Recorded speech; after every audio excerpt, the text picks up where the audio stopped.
Welcome back to the Tennessee Senate debate. We are broadcasting live from the Baker Center on the campus of the University of Tennessee in Knoxville. And I'm Katina Rankin, the evening anchor for WATN in Memphis. Listen, I want to remind you to follow that hashtag TN Senate debate, because there you can get live updates on each of the questions that we are about to ask. As a matter of fact, let's head straight to Christian, who is up next. All right, Katina, thank you so much. We're going to start this next half hour with a question about immigration. The president implemented a zero-tolerance policy for border security as a way to reduce the number of illegal immigrants coming into the United States. The policy included family separations. In fact, we know right now several hundred children remain separated from their parents.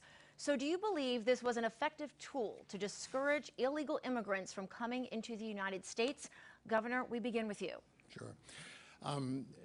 No, I do not believe it was an effective tool, and whatever its effectiveness might or might not have been, I think it amounted to child abuse. I think it was a stain on our country's reputation.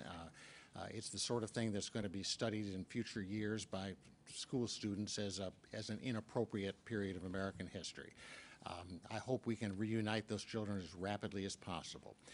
I want to say, I believe very strongly in controlling our borders. There's no question about that. When I was governor, we were one of the first states to send National Guard troops down to the Arizona border to help in that process. But I think there are much better ways of doing it than building a wall. In today's world, with the technology we have, we could do that more effectively and more quickly and less expensively with that. I just think the wall is sort of political theater. But we do need to control our borders. There's no question about it. And it's something that we ought to be able to do together in a bipartisan fashion. All right, Governor, thank you. Congressman, do you believe this was an effective tool to discourage illegal immigrants from coming into our country? Kristen, no one wants to see families separated. And actually, this is an issue that I raised in 2014 when I visited some of these facilities and brought to the attention the problems with the DACA program and the problems with some of these families. Now, I tell you where a zero-tolerance policy is working. We have found that there are fewer drugs coming across that southern border. This is news that was released today. We know that if Phil had his way and Hillary was president, he wanted her to be president. He gave her $33,400.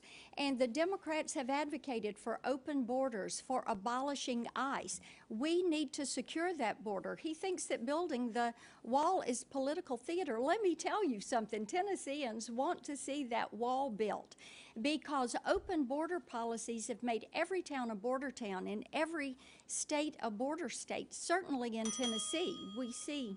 Congressman, thank you. Governor, 30 seconds to respond. See, Congressman, you seem to have a crystal ball about talking all the time about what I'm going to do when I'm a U.S. Senator. I'm going to act when I'm a senator exactly the same way I did when I was a governor, which is independently. I was an equal opportunity offender of both parties in Washington.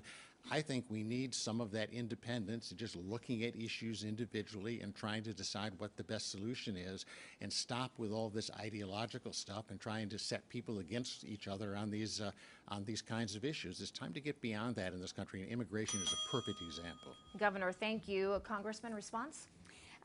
Yes, we know that what the Democrats have tried to do is push to abolish ICE. We know that these open border policies are something that have allowed MS-13 gangs into our communities. They make our communities less safe. Sex trafficking, human trafficking, drug trafficking. And this is something that Washington Democrats have pushed, a policy that they have pushed. Abolish ICE. Open up the borders. Congressman, thank you. We do have a follow-up here. Governor, we want to begin with you. You call the wall political theater. There's one estimate out there saying that to build an actual physical wall would cost nearly $70 billion. What would you like to see us do if we had $70 billion to have treating border security? Well, I think first of all, I think that's a huge amount of money to spend on anything like that. The wall strikes me as something sort of out of the last century that you would think of doing. We have now electronic surveillance, we have drones, we have all sorts of electronic sensors. You still are going to have troops and ICE members who are close by where these border crossings happen, whether or not there is a wall there. I would put the money into much more sophisticated kinds of electronic, more modern technology. Governor, thank you. Congressman, are you willing to spend that estimated $70 billion on a physical wall? Walls work. Just ask Israel. And when you look at the impact on our nation of an open border and drug trafficking, sex trafficking, human trafficking, you know it is imperative that we protect this country and that we secure that southern border. It is not political theater to talk about building a wall and protecting this nation. Now, when Phil was governor, he gave driving certificates to 51,000 illegal aliens, made our state a haven. So, Congressman, are you willing to spend $70 billion for that wall?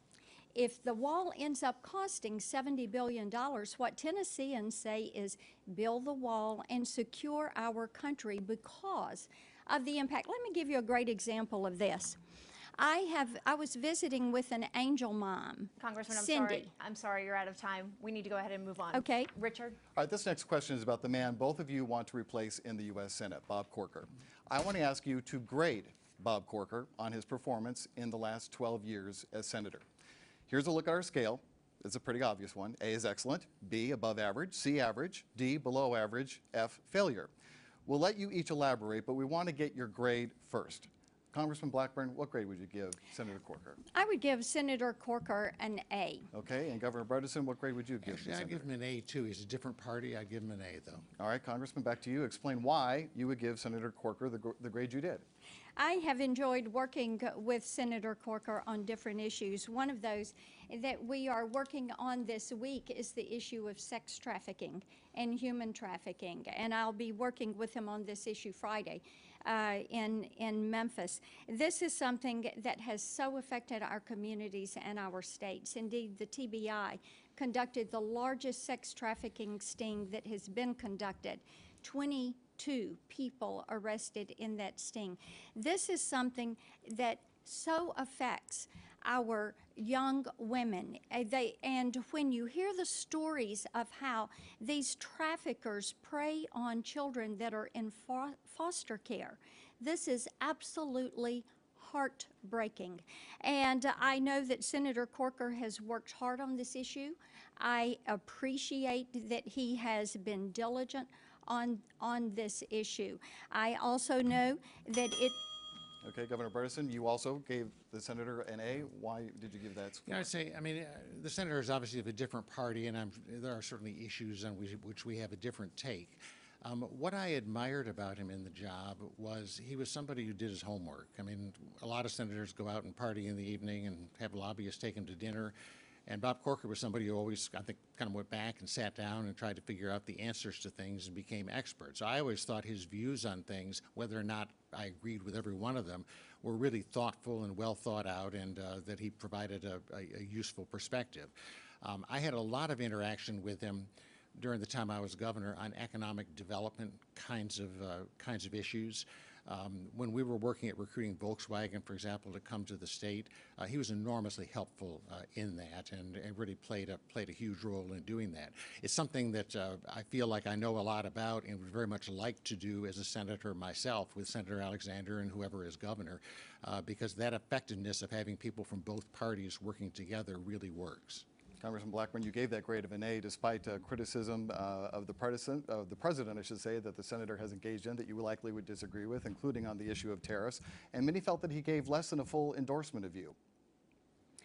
I have enjoyed working with Senator Corker, and I'm running hard to make certain that I keep Senator Corker's desk on the Republican side of the aisle.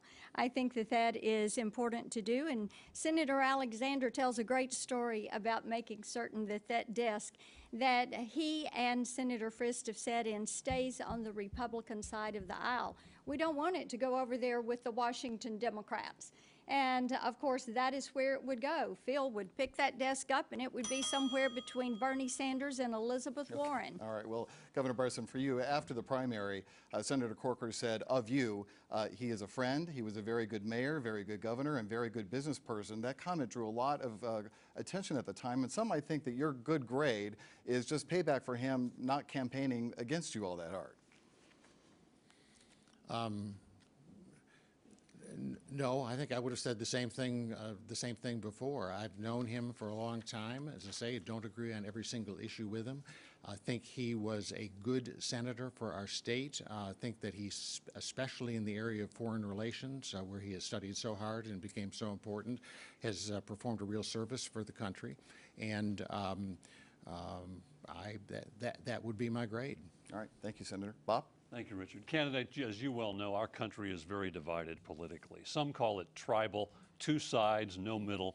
We see it in vicious political campaign ads. We saw it in the Kavanaugh hearings. We see it here. Congressman, your opponents say you will never oppose Donald Trump on anything. Governor, your opponents say you'll never oppose Chuck Schumer on anything. Voters don't like it. Nothing gets done. Why do you believe this has become the atmosphere during this election cycle, and how do you change it? Governor? You know, it has become the standard, and I'm very sad to see that. You know, we have in our country, especially when we've dealt with the big things, just done them on a bipartisan basis. Social Security was bipartisan, Medicare was bipartisan, the Civil Rights Act was bipartisan. I think we need to get back to that, especially in dealing with some of these big issues. We've been talking up here about immigration just before this. It is a huge issue which has been developing for 30 or 40 years in this country. There are 10 or 11 million undocumented immigrants in our country that we're obviously not going to all send away. I think we ought to stop making this into a tribal issue where you're setting Democrats against Republicans and settle down and use that spirit of bipartisanship to try to find some solution to it. This is a big issue we are going to have to tackle as this country in the course of the next few years. Thank you, Governor. Congressman, why do you think we are where we are politically? It is something that is of concern to all of us. And of course, I think when you look at the Senate and the brokenness of the Senate not getting things done, it is a concern. I've been recognized as a bipartisan leader in Congress for getting things done, pushing forward ideas that have bipartisan support. Now, we know Phil wanted Hillary to be president. She called us all deplorables. He gave her $33,400. Yesterday, she said, you can't be civil with the party that opposes your ideas. You had former AG holders say when they're down, kick them. You had one of our colleagues at a prayer breakfast for Phil say, you know, he wished Marcia would go jump off the bridge. And this is the kind of rhetoric that is not helpful. It is important to keep campaigns focused on issues, to focus on things that people have done while they are in office, and then to draw that contrast. Thank you, Congressman. Governor, your rebuttal.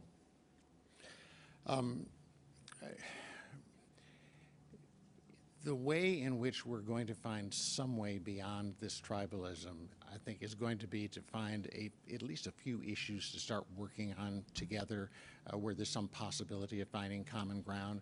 One I would mention that seems to me obvious is DACA, where vast majorities of Americans want that problem solved, these young people who are here through no fault of their own.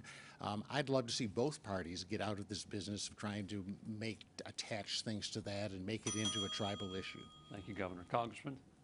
Yes, I think that finding a way forward is about leadership. And this is a great opportunity to show how to lead and work together. That is something that I have a solid record of doing, whether it is in telecommunications policy, whether it is working on issues such as DACA. The only bill that's passed in the House is my legislation. It has passed twice. But we know. Thank you, Congressman. Thank you both. Kristen? Bob, thank you. President Donald Trump has proposed creating another branch of the military called the Space Force. It is estimated to cost $13 billion in the first 5 years.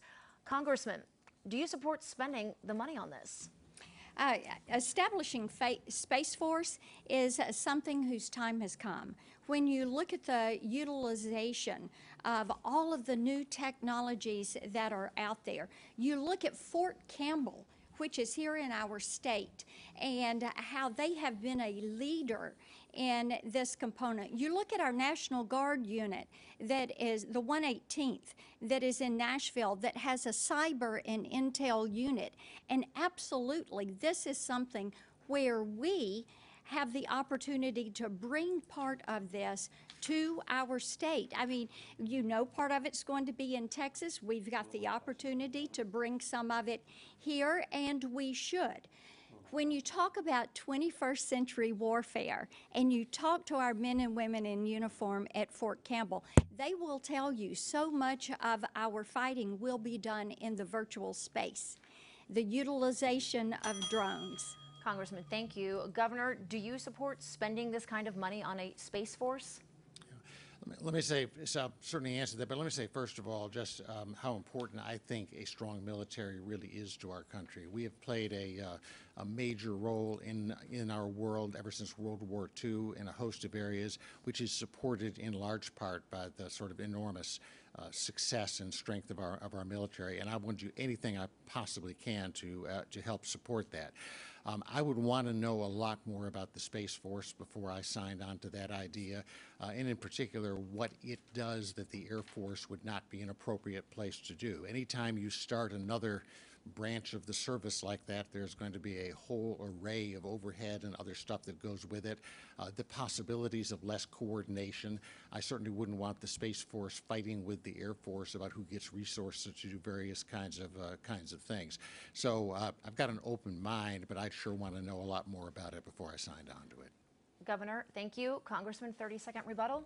Yes, if Hillary Clinton were president and Phil wanted her to be president, gave her $33,400, we would have a weaker military.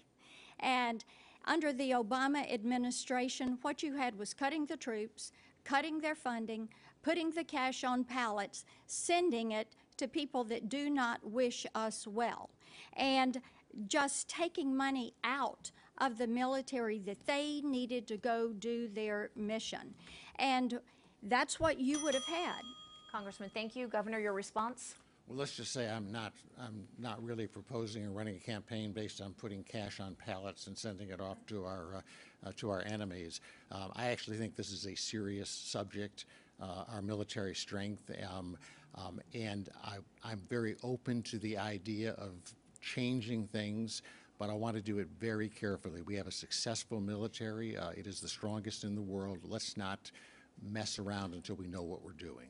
Great. Thank you. Bob. Thank you, Kristen. Just today, Ford announced it would be cutting its workforce by as much as 12%, due in part to the tariffs on steel. Here in Tennessee, all of the statewide elected Republican officials have criticized the Trump tariffs on steel and soybeans, saying they are hurting Tennessee businesses and workers and Tennessee farmers. While in Tennessee last week for you, Congressman, President Trump unveiled his new NAFTA plan called USMCA. This is designed to help Tennessee dairy farmers and automotive workers. Congress, though, still needs to vote on this. Do you support this idea? Does it do enough to offset the harm that the tariffs are doing? Does it do enough for Tennesseans? Governor Bredesen? I certainly support it. I think it is more of a rebranded NAFTA than anything significantly different, but it does advance the issue somewhat. The important thing, though, is that it does not address in any way the steel and aluminum tariffs. They are vastly more influential on the economy of our state than the dairy and other things are. We have spent 30 plus years, starting with Lamar Alexander, building up a strong automotive industry with a lot of employment here in our state. And these really are threatening that industry. When you hear from industry leaders in this state in the automotive industry, they are scared to death of what this is going to do to that long-term investment here in our state. The other concern I've got about the changes to NAFTA is that we got some benefit, but boy, we sure burned a lot of bridges and caused a lot of hard feelings and a lot of mistrust. This is not a real estate deal where people walk away. Thank you, Governor. Congressman, you said you're not a fan of these tariffs. Do you need to be stronger? Well, I am not a fan of tariffs, never had been. I'm for free and fair trade. And when you talk to our farmers here, they will tell you that they want trade, not aid. And I've spent a lot of time advocating for our manufacturers, our producers, and our farmers. Now with the USMCA, what you've got is a lot of those in our auto parts, auto manufacturing, and our aftermarket auto parts industries are very hopeful for this. I tell you who else likes this is our dairy farmers. Now, what they didn't like was the trade policies from Barack Obama and Hillary Clinton that brought about some of these provisions that did not serve them well, that cut off markets instead of expanding markets. And our farmers want to make certain that they have bilateral trade agreements. That's where they would like to see us go. So would many of our producers. They are hopeful that you're going to see a European agreement soon, an EU agreement. Thank you, Congressman. Governor, on your rebuttal, does more need to be done for these tariffs that are hurting Tennessee businesses and workers? Yes, I really believe that these tariffs are, in essence, a job-killing tax on Tennessee businesses. We have issues with China, for example, intellectual property and difficulties of doing business. They need to be dealt with one-on-one through those and not through these broad actions like putting these tariffs in place. You know, this economic impact that these are having, it's starting to hit in some places like. Thank you, Governor. Congressman, you get the final word on this issue. Yes. China has had a trade war on us for decades, and we know that. And if we're in this trade war, we better be sure that we win this trade war. And I am so pleased that we've got China at the table talking, because we need to bring those jobs back. Look what happened under Bill Clinton with NAFTA. Tennesseans saw thousands of jobs leave this state, and now we need to bring them back. Under the policies of Hillary Clinton. Thank you, Congressman. Yes. Thank you, Governor. Richard? All right, final question for you both, and hopefully it's an easy one for you. We all know the polls are tight in this race, but the bottom line is, come November 6th, only one of you on this stage is going to be senator-elect. We want to first get a yes or no response from each of you, and then I'm going to allow you to elaborate. Yes or no, will Tennessee be in good hands if your opponent is elected to the U.S. Senate? Congressman, yes or no? I think it would be in better hands with me. All right, I will take that as a maybe. I don't know. And Governor, your response. I think a part of what we have to do in this is to accept the outcomes of elections, so I would say yes, it would be fine. Okay, explain why you gave the answer you did, Congressman. And Tennesseans want to make certain that they're going to have somebody who is going to be there to take their Tennessee values to Washington, D.C. Phil has told us he's running to end the dry spell for Democrats in Tennessee. And he had wanted Hillary Clinton to be president. She called us deplorable. He told us, go roll up your sleeves, go to work for her. Gave her $33,400. That is not the agenda that people want. They don't want Democrats in control of the Senate. They don't want Dianne Feinstein running judiciary. They don't want Bernie Sanders running the Budget Committee. They don't want Elizabeth Warren running the Senate Finance Committee. They don't want Senator Lamar Alexander to give his chairmanship up and give it over to Patty Murray, who is the nation's leading advocate for government-run single-payer health care. Tennesseans want somebody who is going to work hard to make certain that Donald Trump's agenda gets done, because they voted for that agenda. Governor Bredesen, why did you give the answer you gave? Well, first of all, Congressman, I did not think you could possibly beat the number of mentions you made of Chuck Schumer in our last debate, but I believe you have with Hillary Clinton here tonight. Let me say, you know, I've talked during this campaign about the need to stop the tribalism and come together. And I guess the logical extension of that is you have a campaign like this, and it's hard fought, and there's hard feelings and so on. But when it's over, it needs to be over. That's why I said that. If it turns out that my opponent wins this election, which I don't think is going to happen, but certainly might, I think it's important then for all Tennesseans, Democrats and Republicans, to sort of gather around and support and try to help her be the best senator she possibly can be. All right, thank you. Bob. Thank you, candidates. We appreciate it very much. That concludes our questions, and we appreciate your answers. Now you get 30 seconds each for a closing statement. Governor Bredesen, you go first. I do think this is a very simple election. If you like Washington the way it is today and the partisanship and the lines in the sand, I'm not your guy. You've got somebody who's got a lot of experience, 16 years of it, and is good at it. If you want to start moving things forward and changing things and bringing some fresh air into the place, get some things done, I think that's my record. I'd be proud to represent Tennessee once again. You've heard me say that I'm applying for the job, and I want to tell you right now, I'm ready for it. Thank you, Governor. Congressman? You've seen two very different visions of how Tennesseans would be represented tonight. I'm going to take Tennessee values to Washington, D.C. to represent you. Phil will support the Clinton agenda, the Washington Democrats. I'm going to be there to make certain that I get judges right every time, because I will. I'm going to support your Second Amendment. I am going to make certain that our borders are secure. I'm going to support making certain you keep your tax cuts. Congressman Blackburn, Governor Bredesen, thank you again very much. Thank Kristen? you. Okay, everyone, that concludes tonight's debate. On behalf of Richard Ransom, Bob Mueller, I'm Kristen Farley. Thanks for joining us, and have a good night.